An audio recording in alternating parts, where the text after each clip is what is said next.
आज के वीडियो में दोस्तों हम लोग जानेंगे डेब्ट टू इक्विटी रेशियो के बारे में। नमस्कार दोस्तों, मेरा नाम है डॉक्टर कन्हैया चौधरी और मैं स्वागत करता हूं आपके ही अपने यूट्यूब चैनल निफ्टी डॉक्टर में। दोस्तों, नो इधर उधर की बकवास, सीधे पैसे की बात। आइए शुरू करते हैं पैसालॉजी। दोस्तों, डेब्ट टू इक्विटी रेशियो एक ऐसा रेशियो है जो एक इन्वेस्टर को बहुत ही ज़रूरी होता है किसी भी कंपनी में इन्वेस्ट करने से पहले। कभी कभी क्या होता है, कंपनी का प्राइस बहुत कम होता है, शेयर प्राइसेस बहुत गिरे हुए होते हैं, आपको पी रेशियो भी बहुत कम दिखेगा और आप हो सकता है इस ट्रैप में फंस जाओ और आप उस कंपनी में इन्वेस्ट कर दो। लेकिन बाद में आपको पता चलेगा कि कंपनी जो है बहुत ही कर्ज के बोझ के तले दबी हुई है, तो उस कंपनी का आपको बाद में पता चलेगा इसका डेब्ट टू इक्विटी रेशियो बहुत हाई है। तो ये कंपनी का क्या है कि एक लाइन में बोला जाए तो डेब्ट टू इक्विटी रेशियो जो होता है डेब्ट डिवाइडेड बाय इक्विटी, या मैं आपको सिंपल भाषा में समझाऊं तो बाहर वालों का पैसा डिवाइडेड बाय अंदर वालों का पैसा। कंपनी ने कितना, कंपनी के ऊपर जो जितना भी लोन है, चाहे वो शॉर्ट टर्म लोन हो चाहे वो लॉन्ग टर्म लोन हो, वो लोन बाहर वाले उनको देते हैं और जो जितने कंपनी के प्रमोटर्स हैं और शेयर होल्डर्स हैं, तो वो पैसा जो है उससे इसको डिवाइड करके इस रेशियो को निकाला जाता है। अगर आप नॉर्मली पूछो कि आइडियल रेशियो क्या है डेब्ट टू इक्विटी रेशियो, तो ये आइडियली 1 माना जाता है। अगर एक किसी कंपनी का डेब्ट टू इक्विटी रेशियो 1 है तो इसे हेल्दी रेशियो। लेकिन कभी कभी क्या होता है, किसी कंपनी के बहुत सारे कर्जे हो जाते हैं और हायर साइड में चला जाता है, जैसे 2, 3, 4, तो वो बहुत ज़्यादा माना जाता है। कभी कभी एक इसका ये भी है कि अगर आप 1 से कम होता है तो आप बोलोगे ये तो अच्छी हुई कंपनी, डेब्ट फ्री है या डेब्ट उसमें बहुत कम है। नहीं, इसका एक दूसरा लॉजिक ये लोग निकालते हैं, इन्वेस्टर्स निकालते हैं कि इस कंपनी को हो सकता है लोन नहीं मिल रहा है, या कंपनी को जो है कंपनी के पास एक लॉजिक ये भी निकालते हैं लोग कि हो सकता है इसके पास कोई फ्यूचर प्लान्स नहीं है, एक्सपेंशन प्लान्स नहीं है। तो आप इस केस में क्या होगा, उसके शेयर प्राइसेस बढ़ने के चांसेस कम हो जाते हैं। जैसा कि मैंने बताया, अगर डेब्ट टू इक्विटी रेशियो जो है अगर हाई है तो इसका सीधा सा मतलब है कि company has more and more debt, और ये भी अच्छा नहीं है, इट्स नॉट गुड।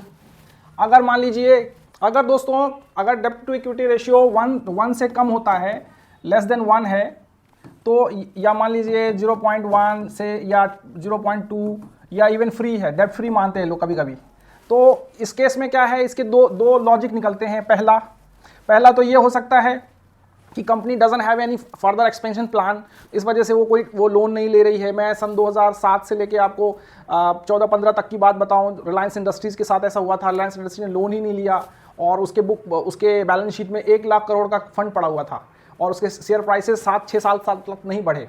जब फाइनली जियो को इंट्रोड्यूस करा उन्होंने, तब जाके शेयर प्राइसेस बढ़े। शायद इस केस में ऐसा लगता था कि मुकेश अंबानी जो हैं वो डर गए हैं अनिल अंबानी को देख के, क्योंकि अनिल अंबानी की जो जितनी कंपनियां थी वो सब के सब जो है डेट की, हायर डेट एक्सपोजर की वजह से जो है बैंकरप्ट हो गई थी। तो इस केस में आप देखो कि लोअर डेट होना भी नहीं अच्छा है, दूसरा बहुत ज़्यादा हायर डेट होना भी अच्छा नहीं होता है।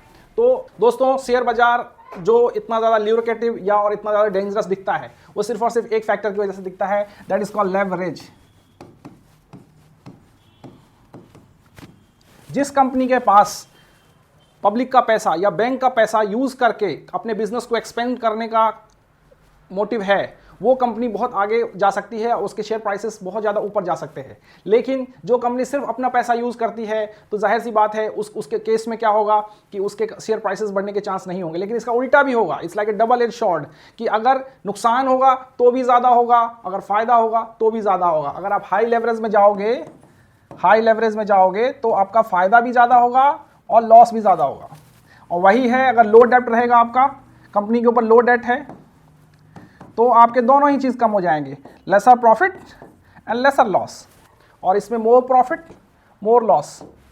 तो इसलिए यूजुअली जो लोग कहते हैं जो आइडियल सिनेरियो है वो 1 है। अब हम लोग जरा प्रैक्टिकली जरा कुछ कंपनीज के देख लेते हैं।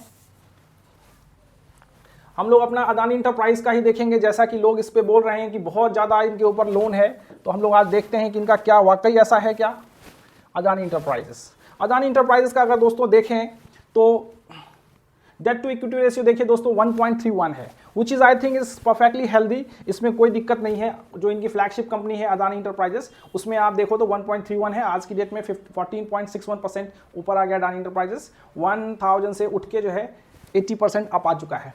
दूसरा, इनका जो दूसरी कंपनी है उसमें देख लेते हैं, अदानी ग्रीन में देख लेते हैं। अदानी ग्रीन में अगर दोस्तों देखें तो इट्स ए ह्यूज हाई 7.7, जो लोगों का एलिगेशन है कि इन्होंने सारी कंपनी जो है लोन से बना रखी है, दैट आई थिंक इस कॉन्टेक्स्ट में तो बिल्कुल सही दिख रहा है ये अदानी ग्रीन के कॉन्टेक्स्ट में। तीसरी देखते हैं दोस्तों हम लोग अदानी ट्रांसमिशन।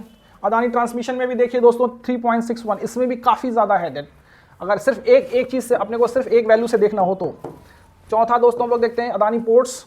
अदानी पोर्ट में देखिए इट्स रीजनेबली 1.01, और अदानी पावर, अदानी पावर भी देखिए दोस्तों थोड़ा सा कंसिडरेबली हाई है 1.87।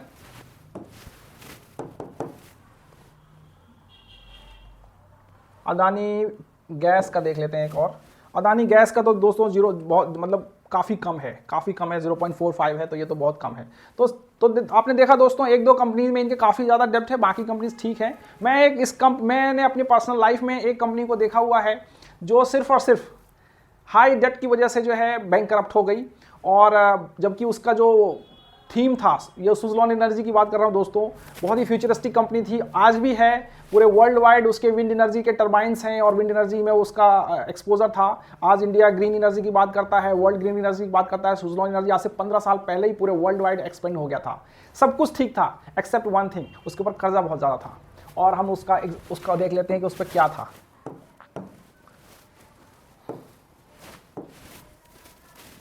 ये देखिए दोस्तों, अब तो इसका दिखाना भी बंद कर दिया है, जो इसकी डेब्ट टू इक्विटी रेशियो दिखाना भी बंद कर दिया है इन्होंने, मतलब वेबसाइट्स ने दिखाना तक बंद कर दिया। एक ज़माने में दोस्तों, आज ये देखिए 8 रुपये मतलब ऑलमोस्ट 9 रुपये का शेयर है। I have seen personally in my life, इसको मैं दिखाता हूँ आपको मैक्सिमम करके। एक ज़माने में ये स्टॉक देखिए 356 रुपये का हुआ करता था। मैं इससे पहले भी मैंने देखा हुआ है, ये तो कम है, 1400 रुपये का मैंने ये स्टॉक देखा हुआ है अपनी पर्सनल लाइफ में। ये 381 दिखा रहा है। अगर मैं 20 साल का चार्ट देखूं तो ये दिखेगा आपको। बाकी इस just because of higher debt, otherwise company को कोई दिक्कत नहीं थी, but just because of higher debt ये कंपनी देखिए आप 356 से गिर के ये आज पिछले 10-15 सालों से जो है वही 10-15-20 रुपये, 10 रुपये, 5 रुपये के भाव में चल रहा है, जबकि इसमें कोई ऐसी गलती नहीं थी। आप देखो तो इसका लीडर है, market leader of wind energy in India. आप ये देखिए, मार्केट लीडर जो है ये अपने इंडिया में है और वर्ल्ड में भी था एक ज़माने में। तो दोस्तों आज हमने सीखा कि डेट टू इक्विटी रेशियो क्या है, तो मैं अगले वीडियो में आपको बताऊंगा प्राइस टू बुक वैल्यू के बारे में। आपको ये वीडियो अच्छा लगे तो प्लीज़ लाइक और सब्सक्राइब कर दीजिए और शेयर करिए दोस्तों अपने नियर एंड डियर के साथ। थैंक यू सो मच दोस्तों।